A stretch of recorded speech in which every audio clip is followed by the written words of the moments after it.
Red Ray Gun Limited presents The Benji and Nick Show. Hello. Hello. Goodman. Good morning. Good hour. Good afternoon. Good. Good day. Good e. Good night. Good. Oh, very good. Goodness. I wasn't sure that your strangeness was allowed. But anyway. It was a baffling left field. That's why I was really confused. I just thought, you know what? I want to see what he does. Yeah, he's gone mad. That was the Loch Ness game. It's not a game, and it is not about Loch. But this is the Benji and Nick Show, your number one vintage television podcast in the whole universe. That's right, there are no others. There are lots of great other podcasts out there that talk about it, but it just doesn't quite slap the same as the old Benji and Nick Show. Don't cut the mustard, do they? Yeah, sometimes, if you were to fire into space a podcast about vintage television for aliens to see as an example, it would be this one. Nick there doing the dusting. Very important. We do promote cleanliness at all times. Nick's got a little... There we go. He's giving you a brush down with his brush. His little brush. Well, today, Nick, what are we talking about? Well, today we thought it was about time we caught up with our Doctor Who 1970s extravaganza Inferno commentary. Inferno is a 7-part story starring John Pertwee. Yeah, Caroline John, who plays Liz Shaw, his companion. And also Nicholas Courtney is the Brigadier. Two Brigadiers and two Liz Shaws, frankly, because there's a sort of it's a parallel sort of world. Isn't it? Yes. So we're up to part 5 of that, and we thought we must catch up with it because otherwise it will go on forever, won't it? I mean, Shelley already feels it's a 20-part story. So I think it's because we've stretched it out for such a long time. Now, that's the point I'm making. That is the point I'm making. That is the point. I have to bring this up on the podcast, Nick, because we were just talking about Gilligan's Island, about the theme tune, and about how funny it is that the theme tune seems to explain everything going on. Yes. And it was just funny when you were talking about Inferno then. You can just sort of imagine, he ends up in the parallel world. There's not one but 2 Liz Shaws. And the Brigadier wears an eye patch. And I Captain... don't know why that's the case. And Sergeant Benton... is the same but slightly more nasty. Doesn't rhyme though, does it? But things that have to rhyme, Nick, I'm riffing, I'm jamming, I'm splitting, I'm splatting. Okay. Do you know what I mean? Sounds a bit messy. Yeah, it doesn't sound good, does it? We mentioned Shelley there. Shelley Dean is our incumbent guest reviewer from across the pond, great friend of ours, who brings her unique US perspective, which is mostly her sitting there going, what? Well, I like to think, for those visual viewers who are watching us on our Patreon-based visual service, that, people view the world like this, but Shelley offers a unique perspective because she views the world a bit like this. I thought it was more like that. Could be like that. Yeah, I don't know. Well, before we get on to the madness and the chaos that is us watching television whilst you listen to us watching television, presumably whilst watching television yourselves, it is time for listeners' emails, which you can send to podcast@nicholasbriggs.com. And if you're lucky and fortunate, they might get read out. Might not. They could get read out backwards. Yeah. You're going to do the first one. Yes, I am. It's like John Pertwee in which story where he pretends to speak backwards? Oh, yeah, when he goes, Newton, is it the Time Warrior? Time Monster, isn't it? Time Monster, yeah. What? You can tell. I always feel like that could have just been him wanting to do that. So it was, definitely. I can speak backwards. Yeah, he can obviously speak backwards. Just like the way he did that newsreader in Inferno, which they had to cut, which sounded just like him, wasn't it? Of course it did. On the radio, there's been volcanic eruptions. The irony being he can do a lot of voices, so why he chose to sound just like himself is a mystery to us all. We got one here from Nathan Martin, or should I say Nitram Nana. Why should you say that? It's backwards, isn't it? Nathan Martin is Nitram, right, and then it's Natan.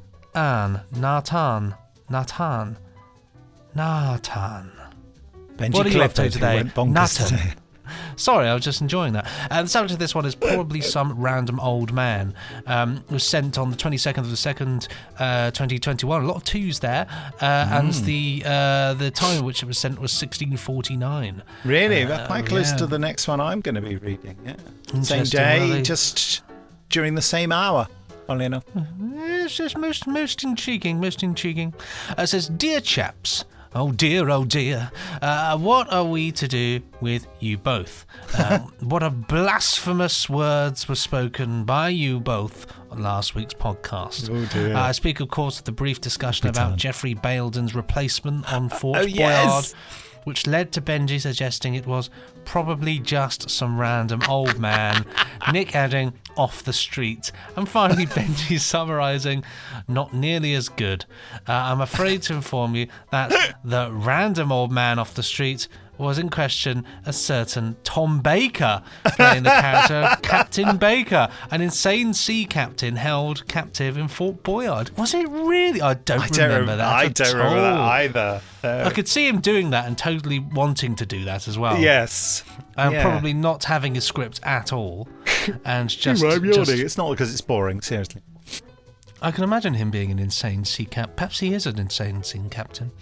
Yes, of course, I think he is. Scene captain, sea captain. Of course, it could be that you both already knew this and were just testing us for the expecting. If only that were true. And say, I think you'll find, and I've fallen straight into your trap. No, you completely overestimate how sophisticated we are. Yes. We are merely just idiots who, for some reason, have decided to put ourselves out in the public eye. It's a mistake. On a separate note, can I just say how much I enjoyed the recent Theme Tunes podcast? Oh, yes. Perhaps you should consider future podcasts where you discuss theme tunes further by tackling subjects like the work of particular composers or theme tunes from specific genres of shows, e.g. kids' TV, sitcoms, sci-fi, ITC shows. It would be interesting to hear you revisit the discussion you had quite a while ago about children's TV programmes with the added input from Shelley to see what she makes of UK kids TV and have her bring some US kids programmes to our attention. Yeah. Interesting. Stay awesome and best wishes, Nathan. Well, we'll certainly consider all those. It doesn't take much for me and Nick to talk about theme tunes and music. You are talking to the two men who once were in a van driving to the 1966 Batman soundtrack, so it says a lot about us. Great times. Oh my god. So yes, here's one from Kenneth Mann, a regular contributor, I feel. That was sent on the 22nd of February at 1600, in 1600. Oh, really on the mark there. Yeah, it's right at the beginning of the century. The music for Desert Crusader, Tybalt, was by Georges Delarue, who, although mainly known for film soundtracks, did plenty of TV work as well. I don't seem to be able to read. It's quite a distance from me and my eyesight's terrible. His music featured in the historical drama Le Roi Maudit, which was shown on British TV at the time when historical drama was big, Elizabeth R, Six Wives, etc. And he also has the melancholy Doctor Who connection of having written the music for La Cloche Tibétaine, a later genre work featuring his music. Sure you're not speaking backwards?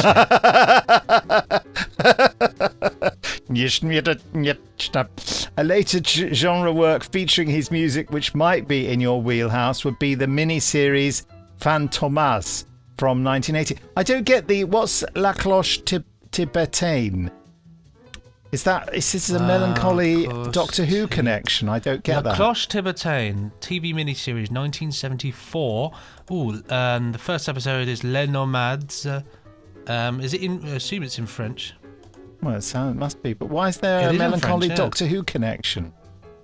Oh dear, I'm missing the point of this. Anyway, the master criminal Fantomas was a massively influential fictional character from 1909, co-created by Pierre Sylvestre, who also worked on the magazine L'Auto, which was printed on yellow paper. Ooh. The magazine created the Tour de France, where the leading rider wears a yellow jersey as a callback to the yellow colour of that magazine, which died during World War II, though it was replaced by another sports paper, Le Pic, which is published to this day. Fantomas in book form was translated into English, but more influential are probably the exciting thriller serials made featuring him, which in the silent era went all over the world, when language was no barrier. Arguably, the coming of sounds reduced the cultural crossover that used to exist when you could swap out intertitles to a show in another country I'm not reading this very well. To show a film in another country to a popular audience rather than to the art house crowd. We are clearly overdue a new incarnation of Fantomas. The Champions acquiring superpowers by crash landing. I'm going to bring this closer so I can read it. Crash landing in Tibet may be inspired by the old American radio series The Shadow, whose protagonists acquired the ability to cloud men's minds in a very similar manner. Acquiring secret knowledge in Tibet has a long history in popular fiction, going back to Fu Manchu and even further to Dr. Nicolas.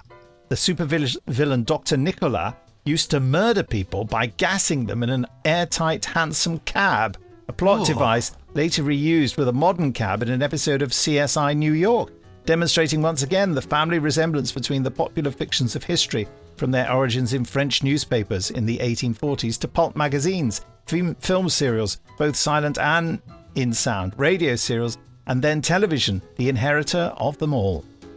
Which takes me to the link between the Sweeney and the Dam Busters.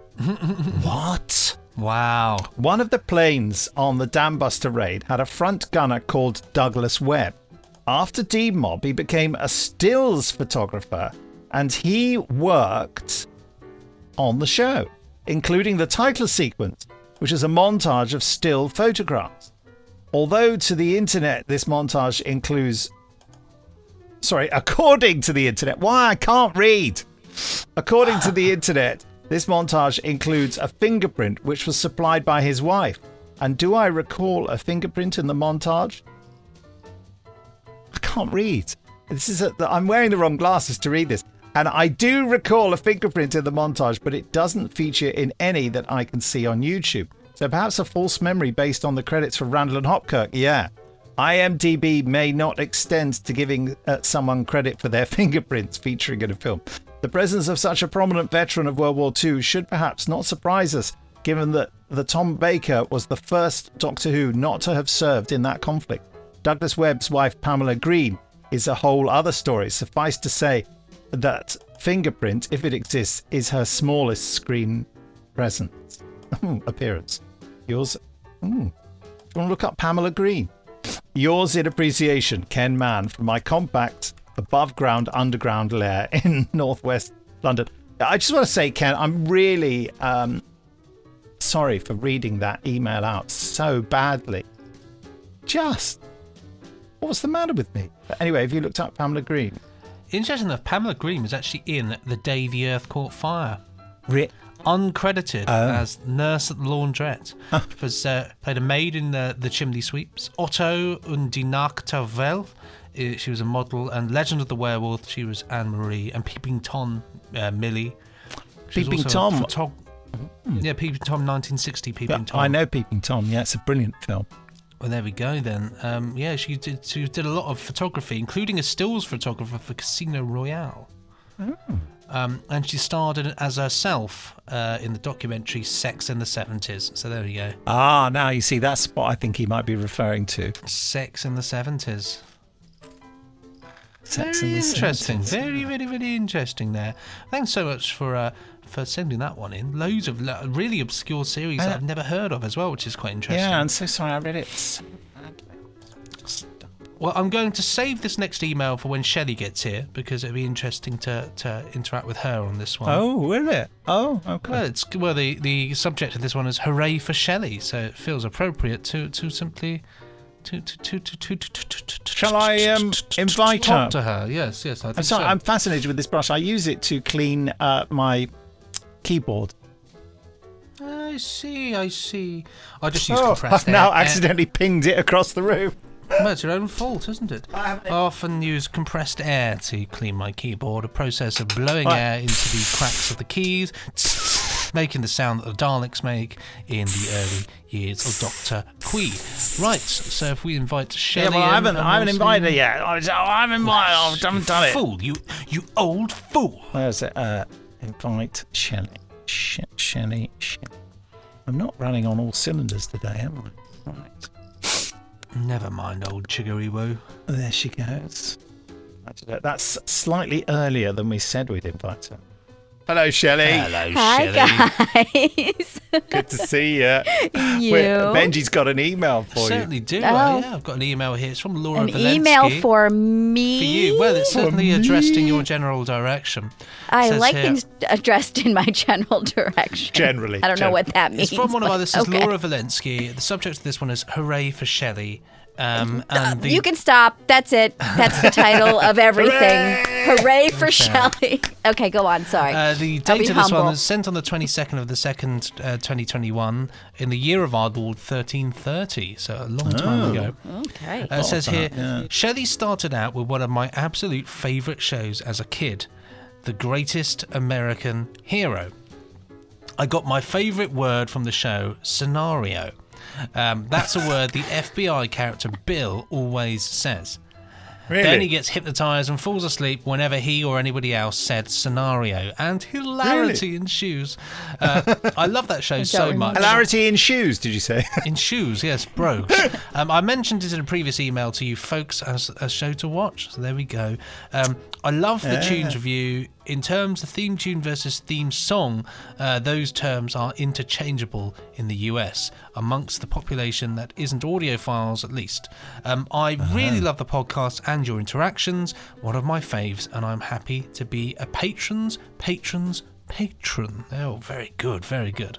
It's from Laura Valensky from Columbus, thank you, Laura. Ohio. Thank So you, there we Laura. go. Your check is we in like the mail. Laura. Yeah. Oh, that was sweet. I was watching. What was I watching the other day? I think it was Family Guy. Was it Family Guy? No.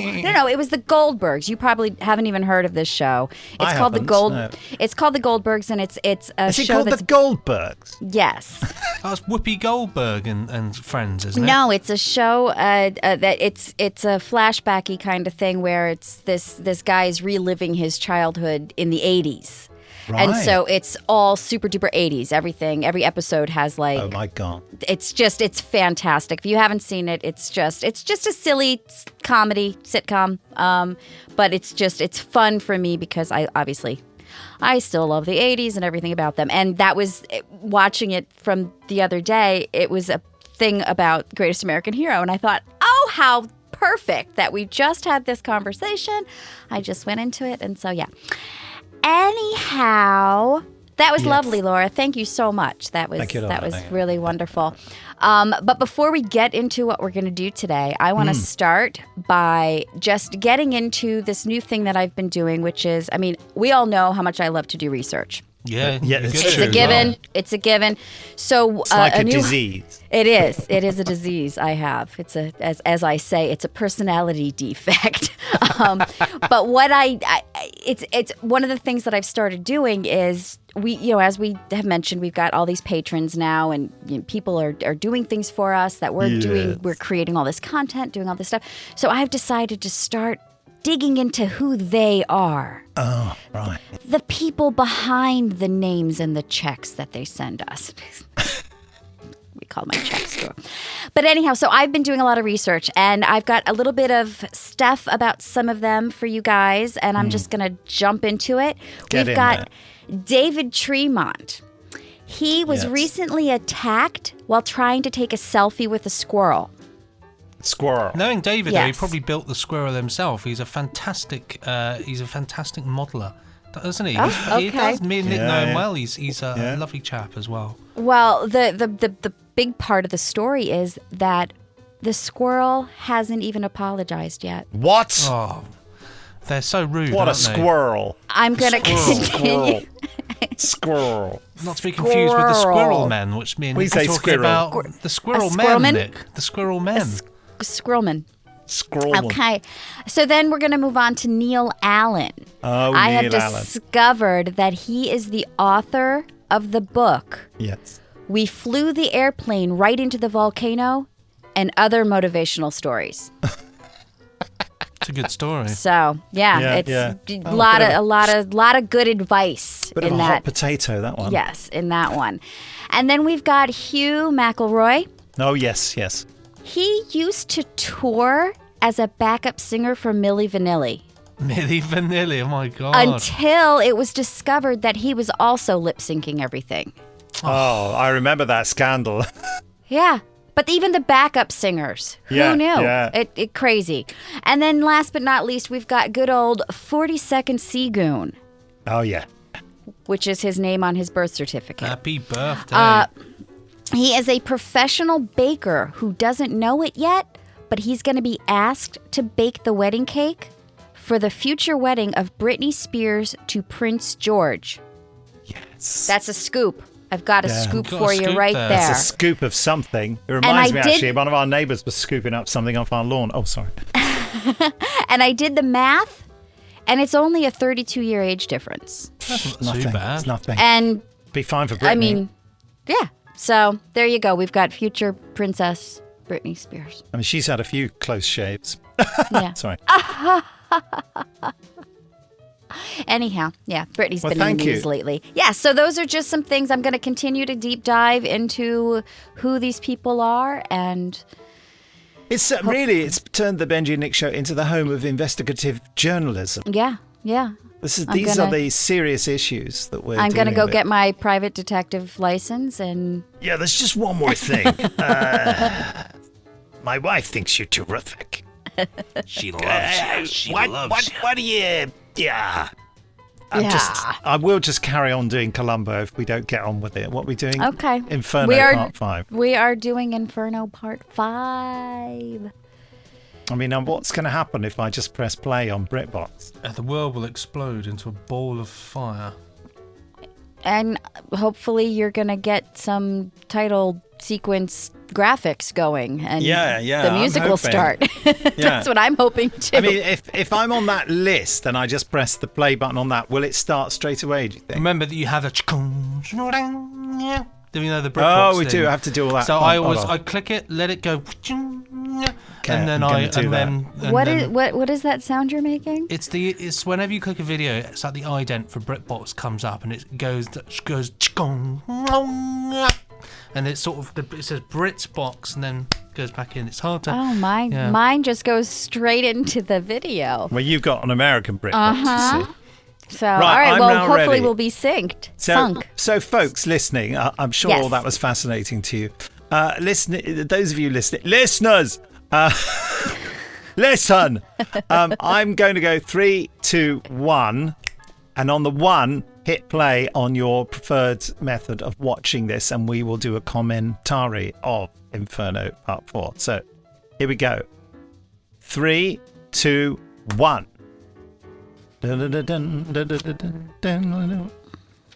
All right.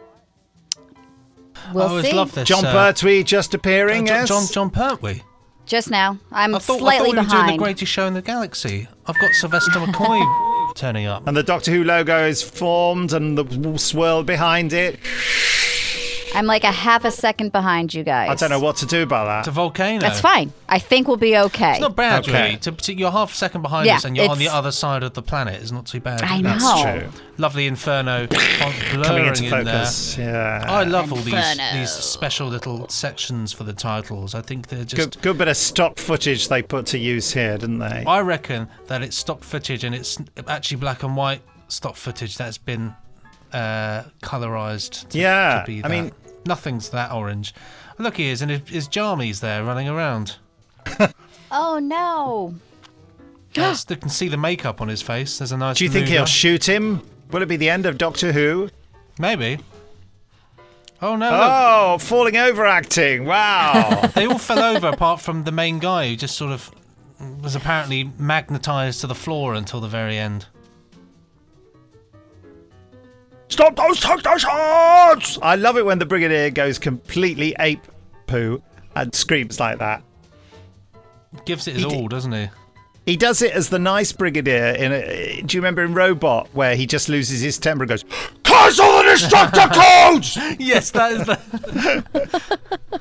I remember, this is years ago, Nick, you and me, we went through a phase of just shouting that, I think, randomly in podcasts. And even if you don't remember it, you just know it's something that we would do. Sounds John a lot like wearing you an guys. outfit there which looks like the texture of, like those chairs that you get in waiting rooms. It's probably about 10 to 15 years ago. They would make me think of like staff room chairs.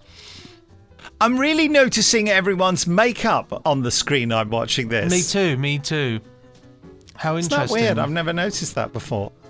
Somebody's it's got a green. cold. It must be bad. We'll stand over here. Now we'll stand over here. Oh, there it goes. Why hasn't he got one that says Doctor? Alternative universe.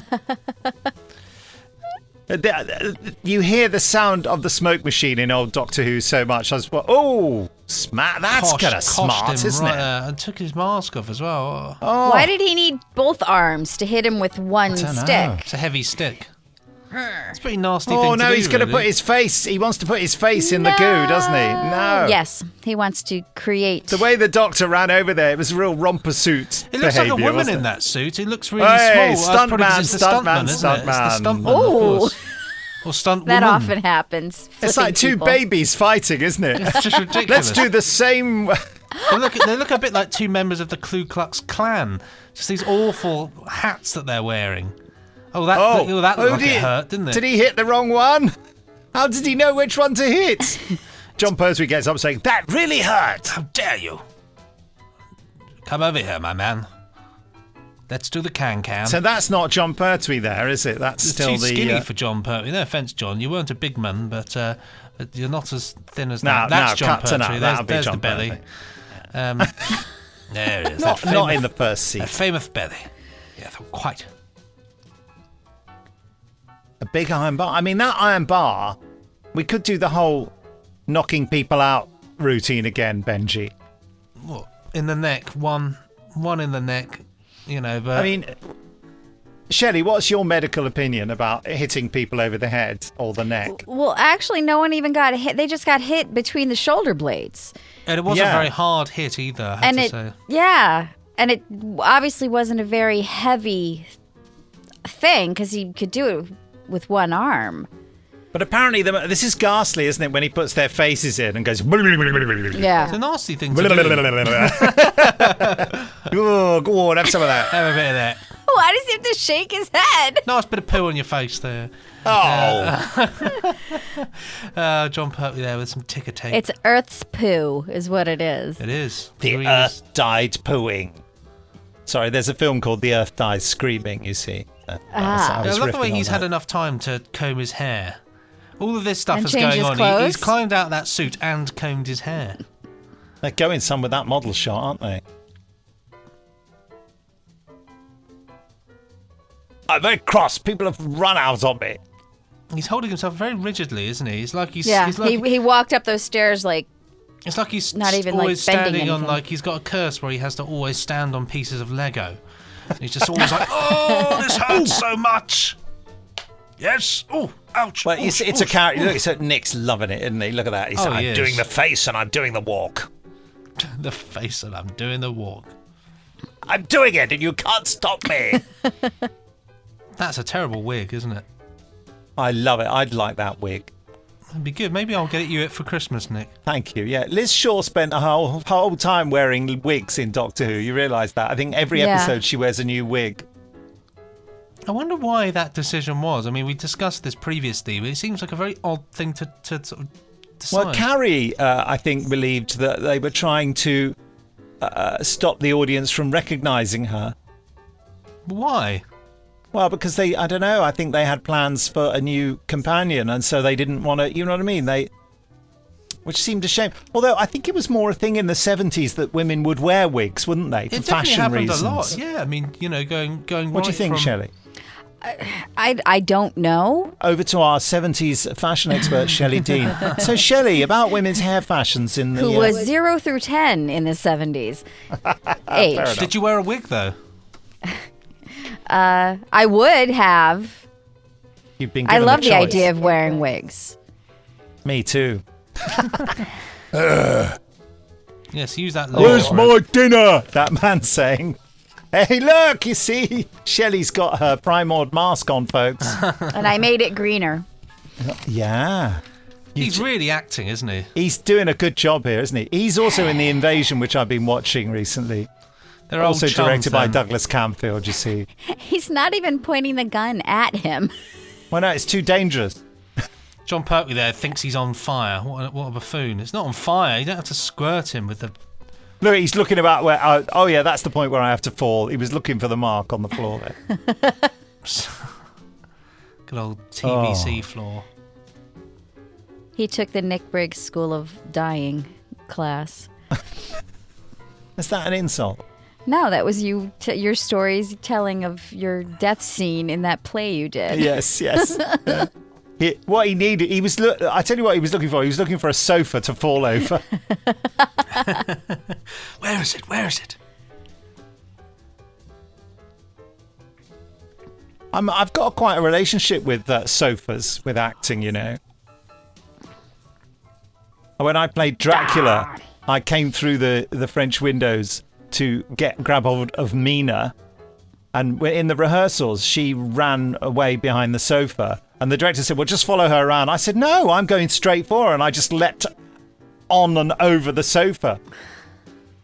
And the set designer winced because it was quite an expensive sofa. So you can just imagine it creaking and falling over. But it's a lovely moment, though. You know, Dracula just goes through the sofa Well, he would go after her. He wouldn't walk around it and mind the upholstery. likely, you know. Of course, in the following play, it was even worse because they just recast Mina as a sofa. That was a whole different story. Oh, look at him! The sofa Wow, vampire. Oh, he did a weird fascist salute then, didn't he? he certainly did. Look at these lazy fascists. The world is ending and they're all just hanging out. They're not even mowing. They haven't even mowed that grass. It's all tufty. She's out of her depth, isn't she?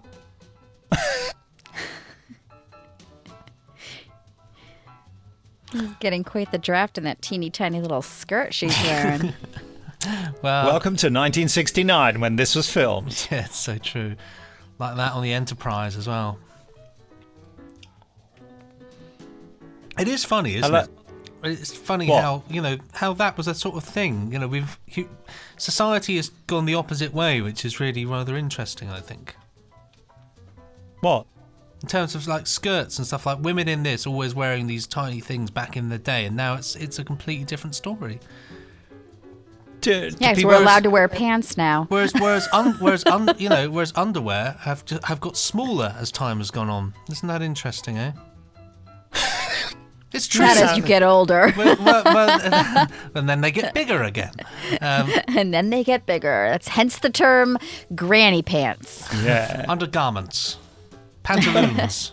There's more democratization and variety in fashion now, isn't there? In the 60s and 70s and, you know, the 80s, there were certain things that you had to wear, and that if you didn't wear them, you wore something else, people would look at you strangely. Whereas now you can more or less wear anything. Like, you could wear a skirt that short now, couldn't Nobody you? would bat an eyelid, yeah. Yeah. Yeah. Whereas around about that time, all women had to wear, if they wore a skirt, they had to wear a miniskirt. And if they didn't wear a miniskirt, people thought they were a frumpy old maid, you know. How bizarre, isn't it? So it is. Fashion is just such an interesting thing because when you're in the midst of it, you don't like right now. I would say there's no fashion. There's no identifying marker to say it's the. I was going to say the 2010s. It's now the 2020s. Yeah. But you know what I mean? I agree. But when you look back any time in history, you know, when somebody says, "Oh, you got to dress like you're in the 90s," in my mind, I'm like, "What's 90s fashion?" Yeah, it's funny, isn't it? You know, but I can pinpoint. I'm still wearing it.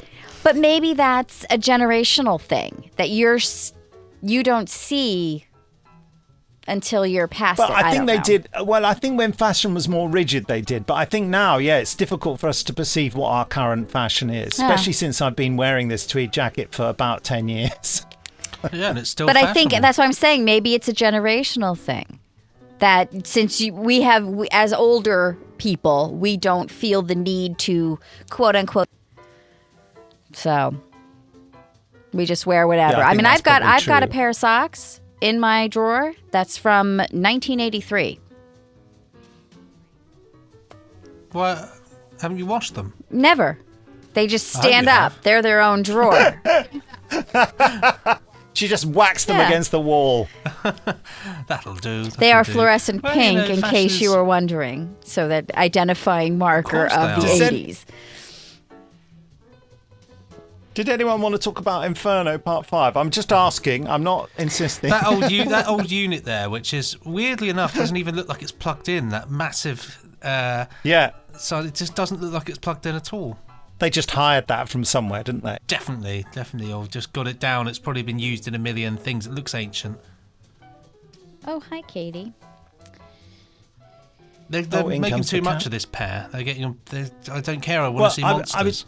I was just going to say, you know, because the story was so long, they had to really big up the supporting characters to give it different, which is quite nice. It's quite weird to watch that now, and It seems silly this story goes on for so long. That to us, they really could have done with just cutting it all down, couldn't they? Really.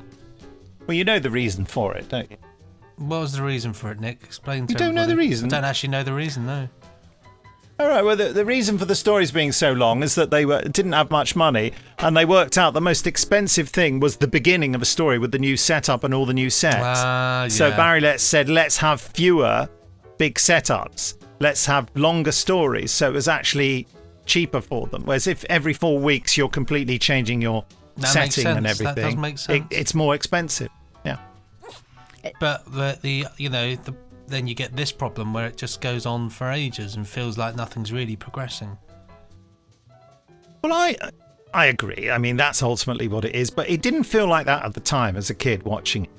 I suppose as well, you'd never seen it before. You know, I've seen this. I just love Exactly. looking at that console. Sorry, look how warped it is. But you know, look how broken it is in the middle. Look at that time rotor.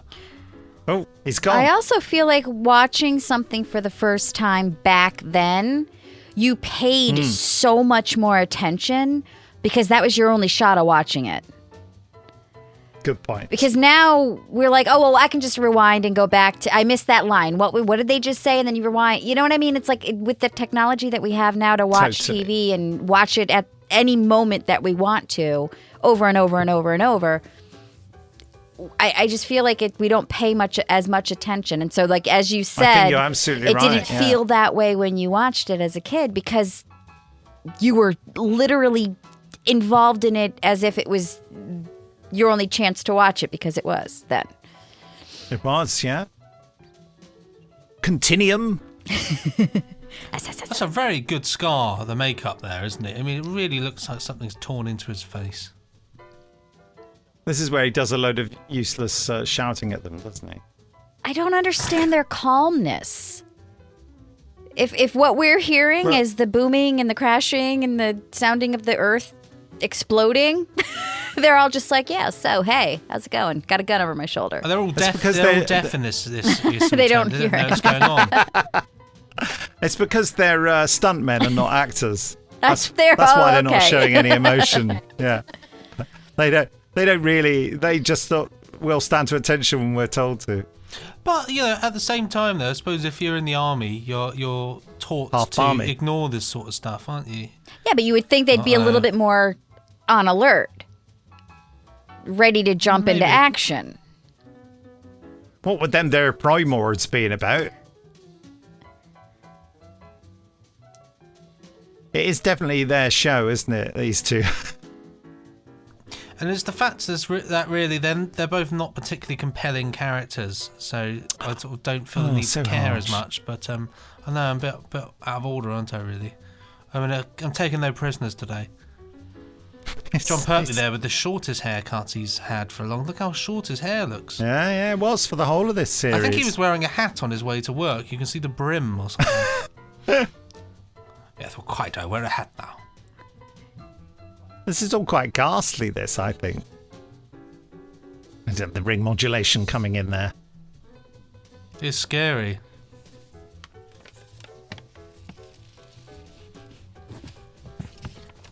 He's become this week's monster. No.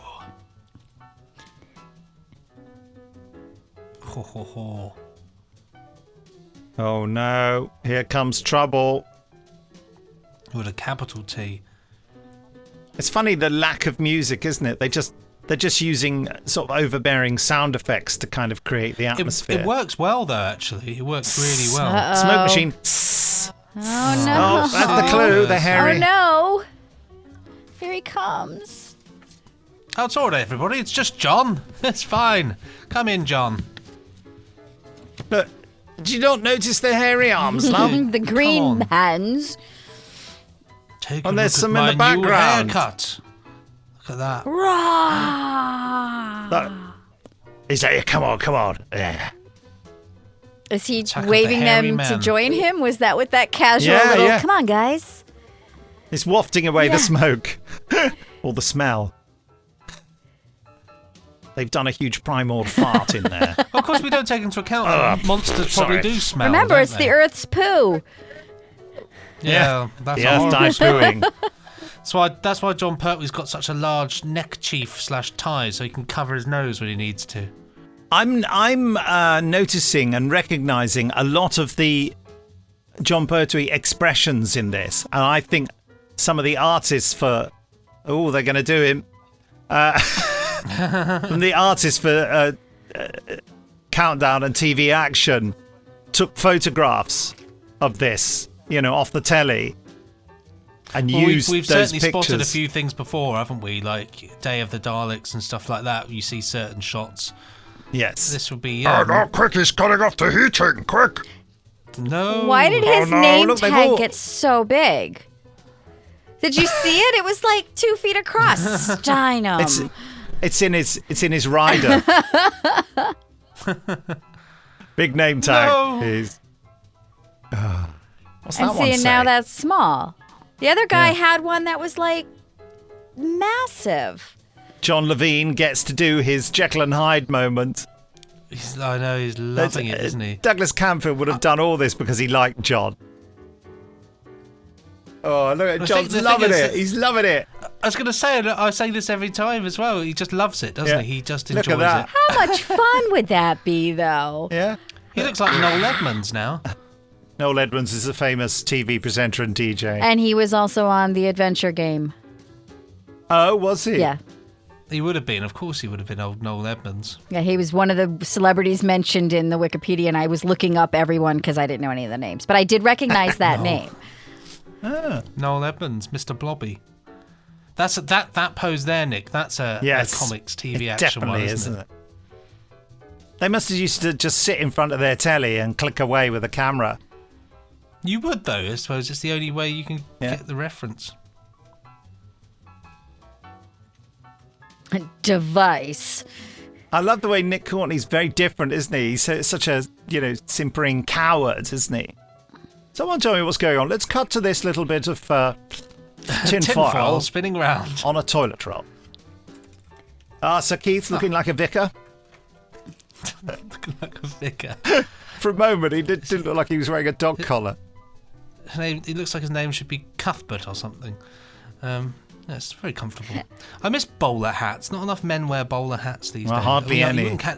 You wouldn't catch me wearing one because I'd look like Mr. Jolly from Playdays. But I feel that there's something to be said for. So we're nice all meant to bowler. suspect that he's going to be killed here. When actually he's just going to a McDonald's drive-through.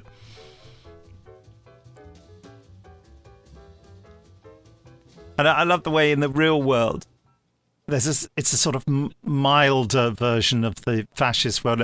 Look, he's been told to drive him around for a while, and he's going to have to confess. Look, Oh, I don't sir, understand. All right. I'm doing lots of face acting, sir. Yes, I'm sorry, I've been bad, but will you forgive me? My favourite acting thing here is that they're obviously not in a car, but they're all sort of shaking yeah. around like they are. I'm in a car. See, this is being in a car. We're all in a car. Yeah. We're all. I expect there's some Sort of people doing just that. wobbling the car. Put your foot down. Ah, not on my foot. He might. No! Look out. They're shining a spotlight at us and back to the toilet roll covered in foil. Oh, and there's Wurzel Gummidge. What a shiny, healthy nose he's got. big nose. Maybe it was his nose spinning around. That'll be it. And what's his name? 5665.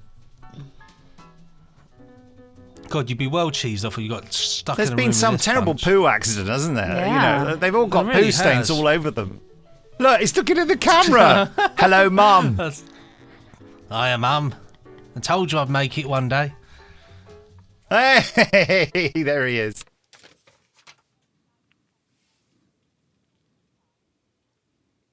But then I've never watched Doctor Who before. I was in the first story and used to say, "Where has the fire gone?" But apart from that, I know nothing about Doctor Who. He was in the first Doctor Who story as a caveman. Caveman. Yeah, a caveman. Oh, Oh, wow! What? see, no! out of all of the moments in this story, and there were many really good moments, that's a terrible Well, I is, just, isn't but it? how, if this is like the doors are built to withstand atomic explosions, how could one hand just casually punch through the glass? I know. Well, it's because they are bonded and become one with the scenery, so their hands can actually pass through such objects. They It's become called- freakishly strong. That's what guess it is. so. But I mean, you're absolutely right. It just comes out of nowhere. They obviously Yeah. thought, "Oh God, what are we going to do?" I know. A hand comes Yeah. through the window, and everyone goes, "Stop playing around with that ball out there." Yeah, it just didn't work. Well, when they burst in originally, that's a good cliffhanger moment. And also, actually, John Levine changing is quite a good cliffhanger moment. It's scary. Yeah, yeah. That was rubbish. That was pants, as the words I would use. Well, that But there we episode. have Jimmy. it. No, just that cliffhanger. The episode was, it was fine. It had some great moments in it. The one thing I did find out in a little bit of trivia about this was that in the US version was slightly different than the UK version because there was a scene that was only aired here, and that was With the radio thing. No? Yeah, the radio. When it's actually John Pertwee, they have him do the voiceover for the radio, but it was apparently it was deemed his voice was too recognizable. But I guess in America they were like, well, let's just leave it in. No one will notice. It's kind of ridiculously comedic. It's like, Yeah. "Today was all the way," and they're all sitting around seriously listening to John Pertwee doing one of his funny voices. Well, I'm on the edge of my seat. I cannot wait until we get to the next episode in 2024. Is that about when we're gonna Yeah, probably hit about that that one? So the question is, Shelley, you've worked out what we can do next Yes, week. haven't one you? of the things that I researching is the key. That's the word of the day, I guess. I did discover that there was a Star Trek episode that sort of went along these lines of the actors getting to play other parts of the different characters of themselves. Different versions. Yes, and that episode is called Mirror Mirror, and it's season 2, episode 4 of TOS, the original series. Don't say that. It's very rude. Excellent. Well, we'll definitely do that. so I thought how that might did you be fun. pronounce mirror? Mirror? You said mirror, mirror. Mirror did you? Mirror. Mirror, mirror. Mirror, Like, mirror. what if it was Are- called are we Squirrel, going to be- Squirrel? Are we going to be watching it, or are we going to watch it in our I own think we time watch it and in our then own time discuss? and not do Yeah, a yeah. commentary. Okay. Just do like a regular That'll old work for me. Yeah. Benji and Shout Nick out. show. The old riff and jam, yeah. Well, in that case, then I suppose it's don't know why I'm doing that. That time we all do that. There we go. Clap This is our what way John out. Pertwee. John Pertwee used to do this at the end of a show he did called Who Done It, a quiz show. He used to, as the lights faded on the studio, he'd be silhouetted against the lights at the back, and he'd just go Why? like that. I don't know. It was his thing. Nick is doing like This is the thing that he wanted to do. both hands in the air. No, for those who can't see us. Yeah. Oh yeah, I didn't. Yeah. Sorry, I forgot that most people aren't watching this. I'm just watching myself. Yeah. Hello. Hi, hello. everybody. So is Jamie coming No, to this Jamie. podcast? Jamie. I just asked him, and he cannot manage it. He's still in a meeting. Can't. He's busy boy. Well, in that case, then it's time to get close to the microphone. Yes. It's lovely to be here, and now it's time to say goodbye. So, right into the mic. from me, Benji, it's good be. Shall I go next? Yes, and from me, Nick B, it's good B. And for me, Shelley D, it's good D. I guess. We're going to go with the thing. Okay, bye.